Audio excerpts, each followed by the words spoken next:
యువతను విస్మరిస్తే ఉద్యమాలే. ఏ ఉద్యమాలు చేస్తావా? ఉద్యమాలు చేసి తెలంగాణ వచ్చిన తర్వాత ఏం సాధించావు? ఏం పీక్ పొడిచినావు? నువ్వు సిగ్గుండాలి కొంచెమైనా మాట్లాడడానికి.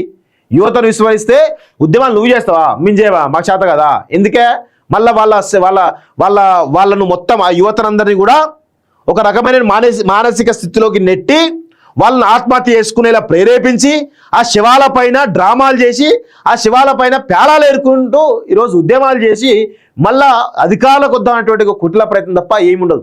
తెలంగాణ ఉద్యమంలో 1200 మంది అమరులైతే ఏ కుటుంబాన్ని ఆదుకున్నాను? 1200 మంది అమరులైతే ఆ అమరుల కుటుంబాలు ఆదుకున్నారా మీరు? ఉద్యమకారులు లక్షలాది మంది ఉద్యమకారులు జీవితాలు త్యాగం చేస్తే ఆ త్యాగాల పునాదుల పైన మీరు జల్సాలు చేసిరు. ఆ త్యాగాల పునాదుల పైన జన్వాడ ఫామ్ హౌస్ లాంటి ఫామ్ హౌస్ కట్టుకొని కులికితున్నారు కదా మీరంతా.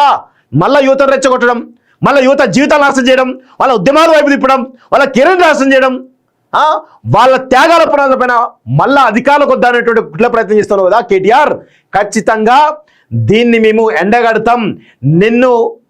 మీరు వేసేటువంటి ఉద్రేకపూరితమైన స్పీచ్ల వల్ల ఈరోజు యువత డైవర్ట్ కాకుండా మాలాంటి వాళ్ళ ప్రయత్నం చేస్తాం. ఎంతమంది జీవితాలు నాశనం చేస్తారా ఇడియట్స్? ఎంతమంది జీవితాలు మీరు ఆగం చేస్తారు? ఇంకా సిగ్గు శరం లేదు. ఇంకా తెలంగాణ ఉద్యమంలో లక్షలాది మంది జీవితాలు నాశనం చేశారు. ఇంకా చాలదా? ఇంకా సరిపోలేదా పాపాలు? ఇంకా లక్షల కోట్లు సంపాదించారు కదా. లక్షల జీవితాలను, లక్షల మంది ఉద్యమకారుల జీవితాలు నాశనం చేసి లక్షల కోట్లు సంపాదించారు కదా. ఇంకా సరిపోతలేదా? సిగ్గు శరం లేకుండా ఇంకా మాట్లాడుతూ ఉన్నారు. తెలంగాణ సమాజం దయచేసి ఇలాంటి దుర్మార్గుల పట్ల ఖచ్చితంగా జాగరూకత ఉండాలి.